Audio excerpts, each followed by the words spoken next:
Welcome and hello and welcome and hello and welcome. Thank you for joining me on this very special, exciting holiday edition of Un Poco Mas, the show where we give you just a little bit more. Of course, it's me, Cornbread. They call me Little Danny Cornbread DeCarlo because I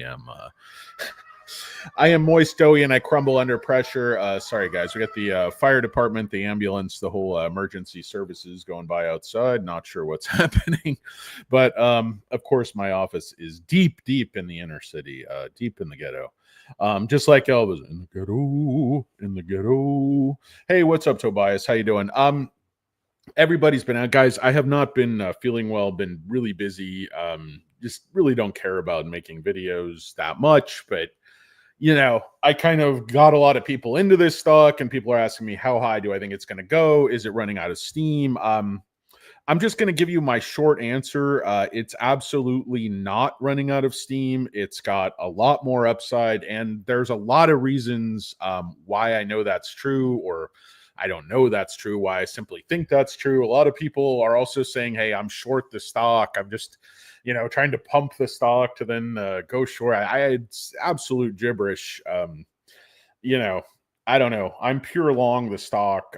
Like I said, I got out of most of my calls during these runs, but I have a ton of long shares. I will show you one position during this video, kind of just tease you, just tickle the old nuts just a little bit. But there's a few reasons why this isn't going down. If you look at what happened Friday, the stock popped 13% and they shorted the stock. Now, for a stock to go up that much and they're still shorting it, like I'll show you here. Here's the short volume, 42. Anything I'd say above, mid 30s, they're definitely net shorting activity. Once you're into the 40s, it's not a heavy short day until you hit, say, 50s, but they're definitely shorting the stock, and that's reflected in, all the data, all the websites, all the aggregators. If you want to check it out, they said they returned 1 million shares. Now, this is what happens with these stocks, guys. 100 million shares sold short and 177 million shares on loan. Look for a few things to happen when they're going to flip these stocks. Look for the usual suspects. Look for Vanguard. Look for BlackRock. Look for Geode. Look for State Street. Look for FMR LLC. Look for Legal and Professional Group. Look for Jane Street to start to flip. You see all the usual suspects in here. Wolverine with a straddle. Susquehanna with a huge straddle. They have a huge play on the stock. Whenever these market makers suppress a stock like this, they flip it and it goes way up. It's the same thing they did with Palantir. It's the same thing they did with SoFi. And the stocks don't tend to make small moves. Okay. Look at the institutional ownership. What's happened with this stock. Sorry if my voice is a little off, guys. I did some little bit of cold medicine in the old system. Institutional long shares. Okay. 314 million. So they're saying that's a play of about 53%. Now, insiders own a ton of this company. Uncle Chucky and Aunt Sarah, they own a ton of this company. Look, BlackRock, 7%. Vanguard, almost 11%. And then insiders here, they're saying, 14%. Other places I'm seeing 15, 20. But the point is, when you add the institutional ownership, the insider ownership, you're at least 70%. At least. Vanguard, they're the biggest trading. They're the biggest trader in the world, the biggest market maker in the world. I know Chase is the biggest bank, but they don't play the markets like Vanguard and BlackRock do. And these guys don't lose. Look at Citadel's in the stock. Citadel's going to flip. They make money short and long. Wolverine's the same thing. Murray, all of these players you see in these plays over and over again, and they flip the stock upward. Look at what's happening here. The algos have been on this stock literally for years, and they play these pumps. They play you like a fiddle. It's always moving on the same slope. Look at what's happening right around the 50 level. This is fake consolidation. This is pure algos working pure on bar. Look how low the volume goes. This is not rocket science. A rally does not end into this sharply ascending volume and a breakout like this. A rally does not end on this candle what is this? 132 million shares, 13% pop into heavy shorting. It's a fugazi. These shorts are completely up a creek. If you count the borrowing, 177 million shares borrowed, and you add in insider ownership, they're borrowing basically everything available. And why is the cost to borrow? So I keep saying this, because the call is coming from inside the house. Most of the shorts are the longs. They're going to flip the stock. They're going to leave the slow, stupid hedge fund shorts behind who are just greedy. They think they're going to short this thing from 50. They think this is all the steam. I don't know why they think that. This is a completely different situation from what happened here. Look at this last candle. The chart might look the same, but the volume has fallen dramatically. Here, the volume is still increasing. This has a lot more upside. It's going to hit, in my opinion, this is just, wild speculation. People are like, if you're short term, people are like, what would you do? Well, I'm not telling you what to do. I'm telling you, I would maybe sell, if I was just trading the stock, which I'm not. I intend to hold long shares because I believe in the fundamentals of this company. But if I was, I would sell about 40% of my shares at 58.70. I would sell another 30% of my shares about 63. And then I would play the last 30% and try to find the top, maybe around 72. But if the thing starts running away and I'm playing with house money, I'm just going to hold. It could go even higher. But they're not just going to let it, run back up to all-time highs and let, us returders who bought the lows make a bunch of money. That's not how these stories end. These stories have unhappy endings. It's not like, Jon Favreau getting a massage in, what was that horrible movie with Vince Vaughn? Just a youthful Vince Vaughn. Oh, man. Hey, another buddy flick. Oh, this is great. What are we, early 30s? He's like, oh, no, we're early 60s. We're late 50s. Like, oh, my gosh, my crow's feet are totally out of control. You think you can slap another 8 pounds of foundation on my face there, big guy? I can't stand another buddy movie with Owen Wilson. I'm going to murder this fuck. That would be a good thing. Just Vince Vaughn just going absolutely insane, just bludgeoning Owen Wilson. Just can't take the shtick anymore. Hey, buddy, this is great. Maybe this young, attractive woman will take an interest in me. I'm wearing some dungarees. What's going on? Got a haircut like a little orphan Annie doll? Like, what's up? It was the funniest line. And then one of those movies where he's like, I think it was, I forget the actress's name, brunette actress. He's like, well, I'm still young. And she's like, well, you're not that young. As they're just trying to light the guy so he doesn't, his face doesn't look like a road map of, the interstate highway system or something. This is funny. Like Hollywood, once they get the shtick, once they get the formula, they're just, yeah, now they work at Google or whatever. Like Osmobot, he's like, in this one, it's like Jon Favreau and Owen Wilson are buddies or whatever, and they're having some marital problems and stuff. And it's like hijinks and hilarity ensues. And anyway, guys, what's going on? I think the number, Tobias, they already have the numbers. I mean, they already have the numbers. I think, Uncle Chucky, he might be a cold, calculating serial killer and just really wanting to inflict maximum pain on these shorts and bears. I don't know if they really think that way. Hopefully not. Hopefully they're out there making sales and, innovating and products, and they're not thinking about how to manipulate the stock. But, I'm just evil and psychotic. So I imagine I would drop the numbers when it's most advantageous for the company, meaning, the stock price. I don't know. I don't think that's how they're thinking. Obviously the executives, could have sold on the last pop to 48 if they're really worried about it. I think the executives are sort of dumbfounded. How did this, go this low? Why? And this is another thing I want to talk about. Okay. The 40 billion, the 800-pound gorilla in the room, suppose they, and Uncle Chucky is saying this 40 billion is extremely conservative. Now, keep in mind, their fiscal 2026 starts July 1st. So it's 4 or 5 months away. Their fiscal 2025 is already more than half over. So they know these numbers. They know where the orders are.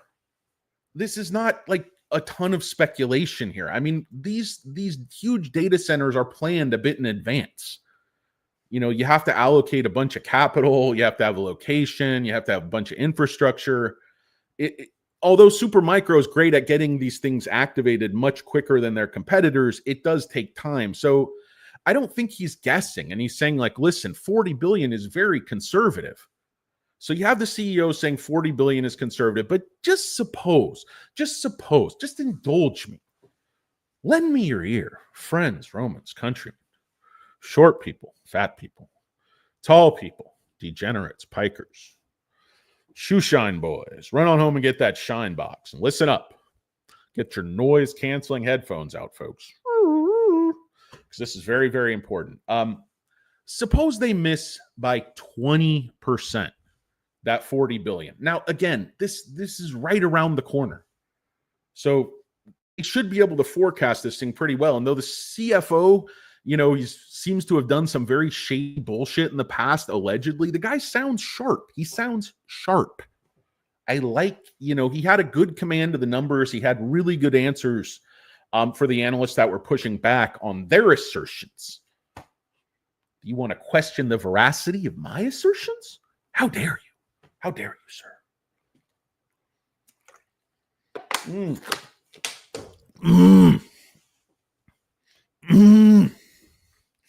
I see salt, but is there a salt substitute? What about Bob? I could watch What About Bob for the rest of my life. It's just, I'm trying to baby step my way through life, but I just keep running into roadblocks. Anyway, it's the great Omar Diaz. With the notes maturing at 61, you think they're going to pump and dump as soon as it hits the mark? So, no, that's not how convertible notes work, Omar Diaz. These are institutional investors. They were already bondholders with SMCI.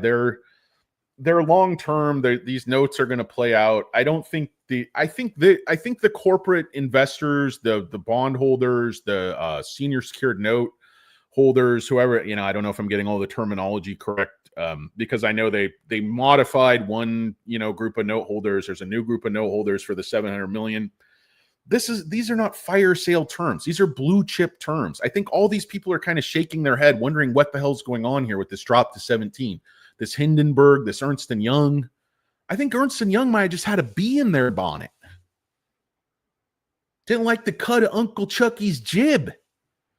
Didn't like him scamming those wealthy orphan trees, the Screaming Trees. I mean, he was supposed to do a benefit concert with the Screaming Trees to save wealthy orphan trees, and the guy ends up just drinking like 12 bottles of wine, passing out on his face in his own vineyard.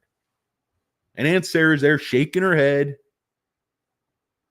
like, you're supposed to be saving trees with this money. Like, I'm going to build a vineyard. What the fuck? Do what I want. Fuck the trees. Fuck all y'all. That's a direct quote from Uncle Chucky, CEO of my imagination. They're like, why didn't you save those trees? Your foundation promised you. Looks like you just, you know, built yourself a winery here, a vineyard. He's like, hey, fuck all y'all. AI, liquid cooling, servers. What you bitches done? What are you, a financial reporter? What do you work for, TechCrunch? Fuck you. I'm building data centers. I want to scam some charity, build a vineyard, pay my brother-in-law a bunch of money, run afoul of accounting practices, violate a bunch of export laws. It's like, what? What? Uncle Chucky's here in a blue blazer with brass buttons. I got a Desert Eagle tucked in my waistband. I'm having a custom-made grill. I wish Uncle Chucky would just go gangster. It's like, fuck these guys. This is ridiculous. This is a hit job.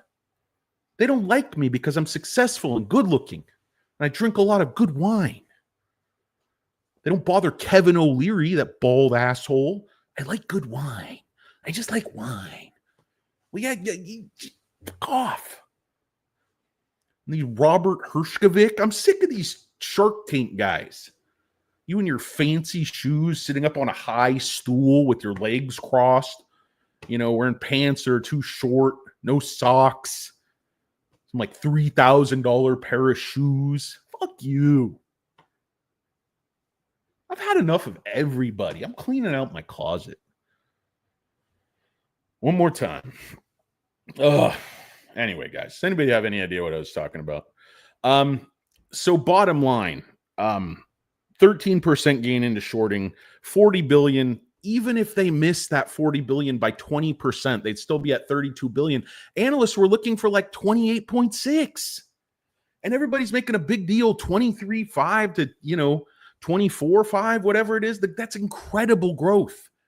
No one, everyone would kill their own mother for 54% growth and then going into 65% top line growth. Whose top line growth accelerates as they get this much bigger this quickly? It's just ridiculous. So even if they hit 32, I mean, that's still like 5xing their sales from just a year ago, guys. 5, 7, 14, 24, 40. This is the reality. This is the reality you have to wrap your head around. Get away from the narrative that, hey, the whole world is ending, DeepSeek, Ernst & Young, Hindenburg.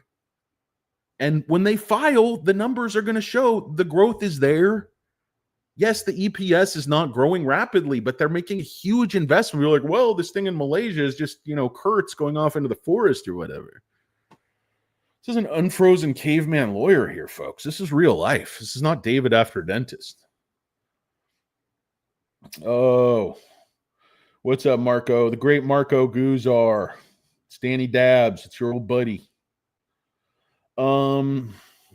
Just dabbing it. What's up, Carl Seamark, the great Carl Seamark? Guys, I had a heavy ketamine trip last night. I saw Racks and Racks SMCI. He's on one of those journeys like Aaron Rodgers. What do they get in a teepee? From Ushawanzi or something. They just drink a bunch of shit, hallucinate. I love how enlightened people can sort of justify their just rampant drug use. Like, you got to put these poor people in jail. You guys see what's going on with the futures market? Like that Rich Dix on the Kroll show. He's like, I'm just going to check my email. It's like, but they're just doing lines of coke, like whatever they do. When Austin Bruckheimer and when I forget, I don't know why I have such a dumb sense of humor. I really like the Kroll show. Dunch. Just have a disaffected like teenager living in the table on a phone. So stupid. Suela. Anyway, guys. Yeah, thank you, Stuart. I appreciate it. Yeah, Stuart was one of the ones who said, hey, we need to do a live and discuss. So, hey, I was supposed to have the day off today, but sort of, kind of. So here we are. Let's see. Go through a few comments. Grok going to release today. I don't know what that means. Just read a Neo seeking alpha. Didn't even mention revenue. See, here's the thing, Carl C. Mark, and I don't mean to go off on like a Neo tangent, but just interestingly, like Investors Business Daily, if you look at group leadership, SMCI ranked first in the group. And composite rating 93, EPS, because they go by numbers.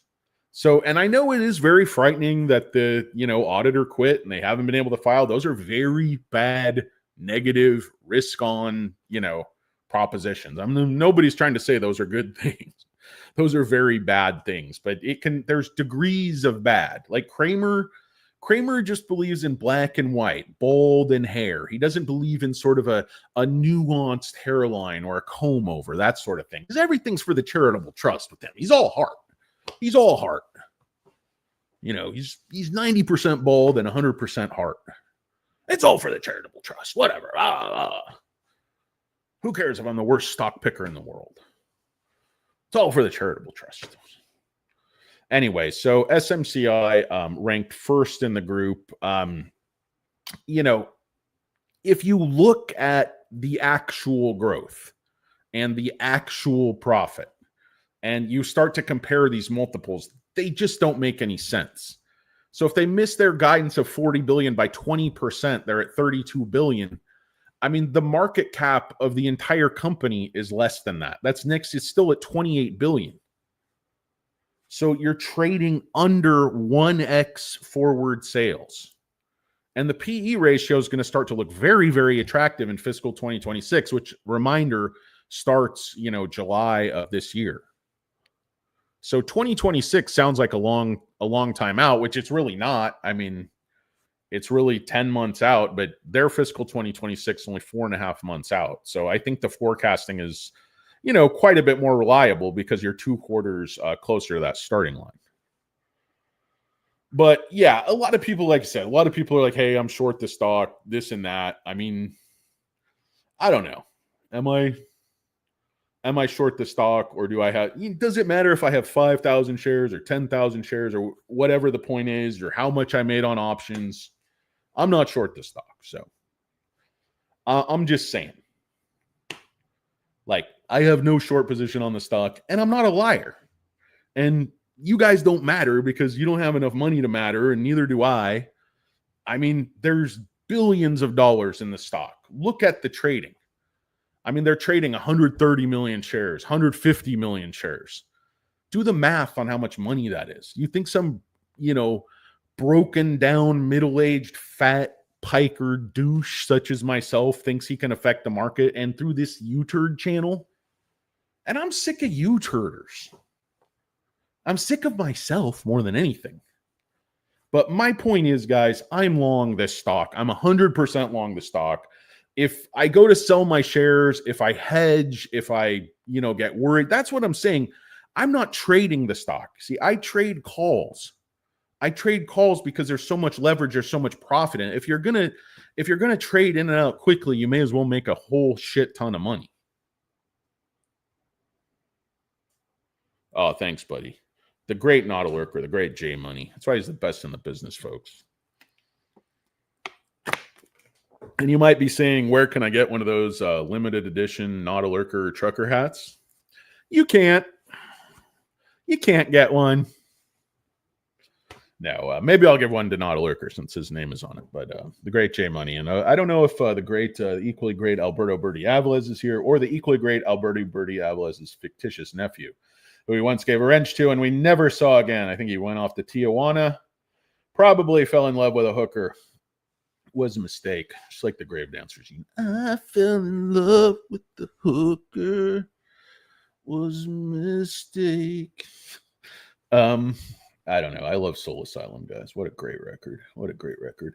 You were fat, but you're still drinking filtered. Hey, man, 1 for 2 or 2 for 2. Being fat is generally, I can tell you as a very important life lesson, generally not a good thing. Unless you're, caught in a hurricane, you're like, so everybody hold on to that fat guy. He's good ballast. When I used to do sailing, I used to race, and they just used me for ballast. They're like, dude, hang out there as fast as possible. As far as possible, you're going to flip over. Just hold on to the rope. If you fall in, you'll float, you fat bastard. A little bit harsh, Skipper. What will we see tomorrow? David, watch for volume. If the volume all of a sudden falls out of the stock, that means the algos aren't going to be worried. That means all bets are off. I mean, they have so many shares on loan, they can easily push down. But I said it with SoFi, eventually fundamentals have to matter. And yes, they can play the narrative. They can play, retail on fear for so long. But eventually, fundamentals, reality, earnings hit you in the face like a cold, hard salami after a long night of drinking. And that's what you're going to run into here. I mean, I think when they file, they're going to show, hey, yes, there was some, marginal bullshit going on, but the growth and the orders and everything else are like 98, 99% real. And, there might have been, 1 or 2% shenanigans in there, but a ton of growth and profit is going to cure that memory in the mind of the market. The market makers are already there. The market makers have already digested it and moved on. Again, the biggest market gods in the world, BlackRock, Vanguard, Susquehanna, they're all there. Geode, State Street is the third. And again, I'm not talking about the largest banks by assets. I'm talking about the biggest traders who push the markets around. And you can look it up. Vanguard number 1, BlackRock number 2, State Street number 3, Geode, It's right down the list. And then you see these guys come in here, FMR LLC. These guys tend to sneak in the couple quarters right before these stocks make runs. And this one, they like, hey, we missed it. It went to one. They're like, just kill it. Just kill it, crush it. I mean, I feel like people talk on why. I know, Ernst & Young, anything they said, it should be, in whatever it is. They shouldn't be able to say anything. Of course. But is that realistic? How many companies does Ernst & Young work with? I mean, how many people come and go from different positions? Is it realistic to think nothing leaks out? And if it was catastrophic what they found, would we think market makers would be buying? And wouldn't insiders have dumped on the pump to 48? But they've just bought, if anything. And the insiders are incredulous. They're like, this is not our company. This is not the company we know. Like, yes, there were some issues. And essentially when Uncle Chucky talked about this, it was just because they grew way, way, way too fast. They just weren't prepared. They had the growth on the sales side, the tech side, without the growth, legal compliance. They had a CFO, I think, who was just, not acting in the best interest of shareholders, maybe acting more in the best interest of the stock price over the short term, whatever it was. I don't know. These are all allegations. Nobody's been, brought up on criminal charges or anything as yet. But guys, I keep saying, follow the money, follow the money, follow the money. The chart, the money, the shorting, the borrowing, it all adds up. Look for the borrowing when you're right before they're going to flip these things. Look for these usual suspects to come in. Look for artificial lows. Look for any low consolidation to be at very low volume because they actually don't want to dump shares there. Look for volume to come in. I mean, when you see volume come in, it's the stock's going up. I mean, volume comes in here, it's up. Here, it's up. This whole area of consolidation, I mean, the volume is relatively low. There's a few pops, but then here, this entire area from 1216, this sort of downward slope run to 2.3, volume is very, very low. Then you see it explode, stock goes up. This is not a dying company. This is Wall Street shenanigans. Look at the level of buying off of here. And then you see the dip. When it dips artificially, this big gap down, volume's almost nothing. Comparatively, 60 million, and then the next day it jumps up to 263 million on the pop. This is market makers dumping. This is market makers dumping. I mean, granted, this is split adjusted, but I mean, come on, they own 54% of the company at least. Insiders probably own another 15, 20%. Another 25% of all the shares that exist are on loan. People, I don't want to start talking about a short squeeze because I know a lot of you guys, for a lot of you guys, you think I'm talking about, putting your hand in your chonies. You start talking about a short squeeze. No, I really don't, Captain Georgios. It's hard to say because it can move with the overall market and they can obviously short it. They can obviously hit it. And there's a lot of resistance at 50, but I think it has to break that down. Look at what's happening here, guys. This whole market made at 50, this whole area of consolidation, it wants to go up. It wanted to go up through 50 at this point.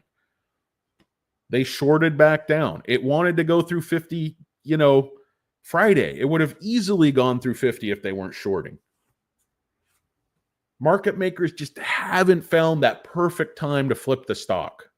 When Vanguard and BlackRock want this thing to go back up through 60, it's going to go back up through 60. When they want it to go to all-time highs, it's going to go to all-time highs. Nobody can stop them. They have the most money. They have the most shares. They can absolutely destroy the shorts and get them to cash out anytime they want. But they're going to do that when it maximizes their own profit. And I think to a certain extent, some of them are actually long the stock. I mean, institutional investors, I think, see the deep value here. It's just crazy. I mean, EPS multiples should matter in the growth like this. The top line growth is absolutely freaking ridiculous. They were just selling $5 billion 2 years ago, then 7, 14, 24, and they're saying 40 conservatively. And I'm saying even if they miss that by 20%, you'd be at 32 billion. If they miss their conservative guidance by 20%, they're still going to exceed analyst expectations by what, 12, 15%? Think about it. It's crazy, guys. This was a crazy opportunity. You know, I made nutty money on this one.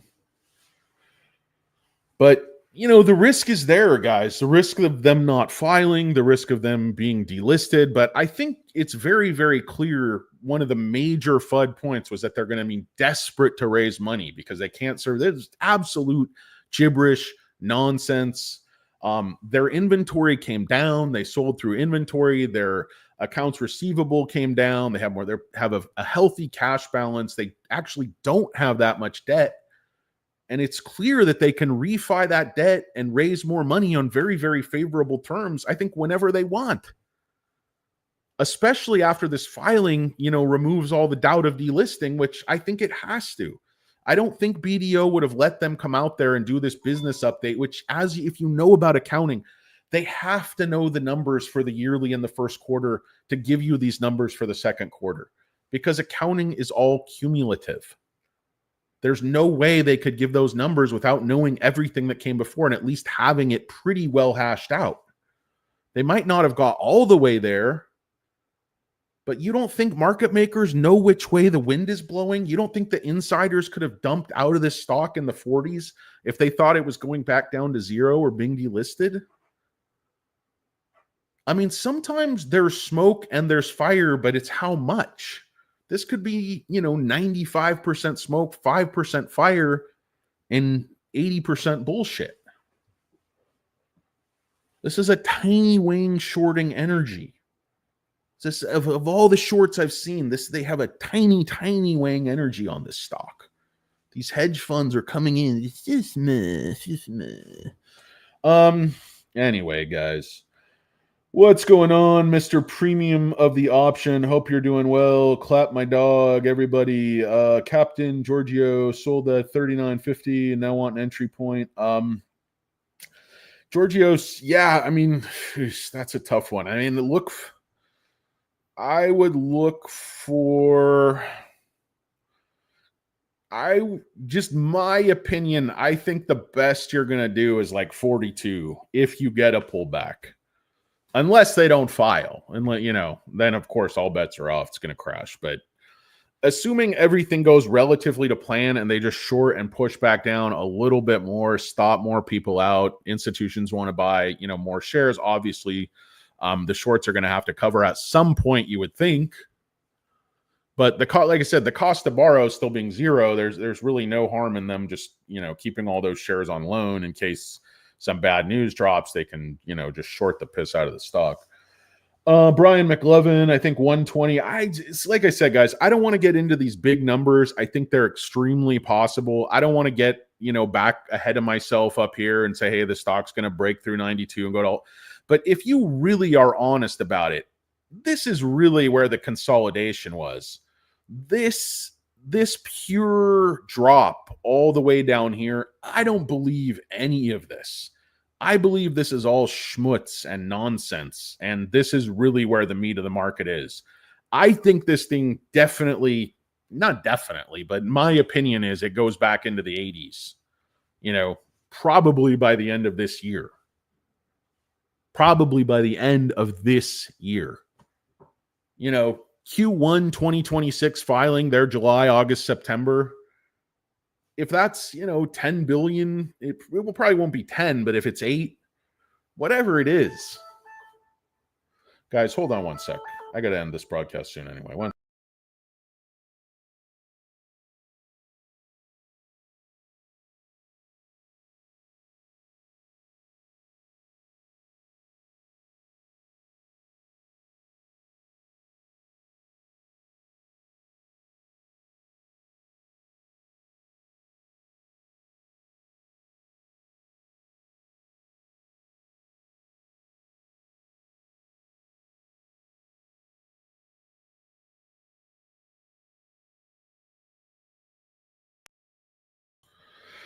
Hey guys, sorry about that. Had to take a call here. We've had all this rain. I'm in the property management. Never, ever, ever buy rental property.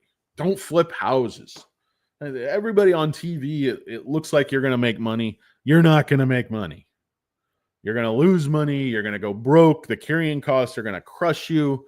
And you think you're going to be able to remodel a house in like 8 weeks. It's going to take you 8 months, especially if you've not done it before. It's not gonna take you twice as long as you think and twice as much money. It's gonna take you twice as much money and like 5 times as long because you're an asshole. Your wife was right. You are a complete worthless asshole.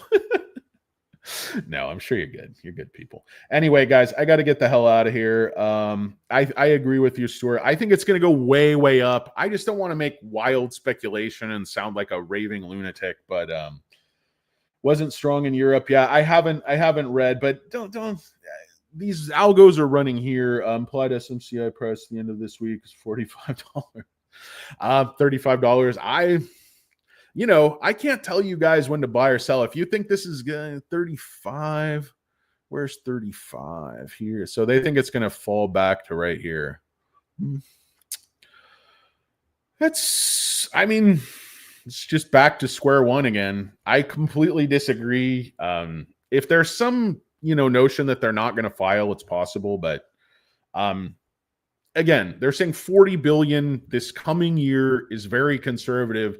If you trade at 1x sales, 1x forward sales, there should be, 30% more upside in the stock just right now. So I don't know. I don't see a pullback to 35. Like I said, I think 42 is going to be about the best you're going to do. But dude, this ain't financial advice. It's not entertainment. It's none of the above, guys. It's a complete steaming a pile of shit.